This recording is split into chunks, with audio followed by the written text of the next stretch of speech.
নমস্কার, কেমন আছেন সবাই? আশা করি সবাই খুব ভালো আছেন, সুস্থ আছেন। তো আজ আমি যে রেসিপিটা শেয়ার করছি সেই রেসিপিটা কোনো ঝামেলা ছাড়াই তৈরি হয়ে যায়, কিন্তু খেতে সত্যিই খুব টেস্টি হয়। তো আজ বানাবো চিকেন ভাপা।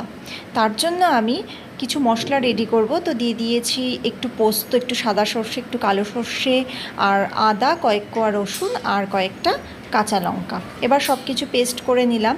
এবার একটা বড় সাইজের পেঁয়াজ আমি কুচিয়ে নিয়েছি, তার মধ্যে ওই মশলার পেস্টটা আমি দিয়ে দিচ্ছি। তো এখানে আমি 350 গ্রাম মতো মাংস আমি নিয়েছি।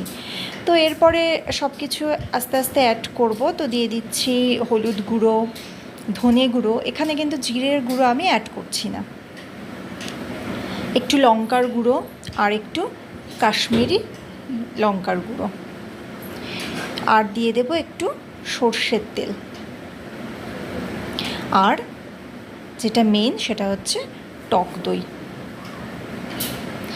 এরপরে দিয়ে দেব স্বাদ মতো লবণ। এবার সব কিছু খুব ভালোভাবে মিশিয়ে নেব। তারপরে অ্যাড করে দেব চিকেনের পিসগুলো। এবার চিকেনের পিসের সাথেও মশলাটা খুব ভালোভাবে মেখে নিলাম। তারপরে ওপর থেকে দিয়ে দিলাম দুটো কাঁচা লঙ্কা আর কুচনো ধনে পাতা।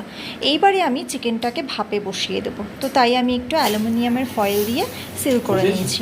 তো এটা না থাকলেও কোনো ব্যাপার না, আপনারা টিফিন বক্সেও করে নিতে পারেন।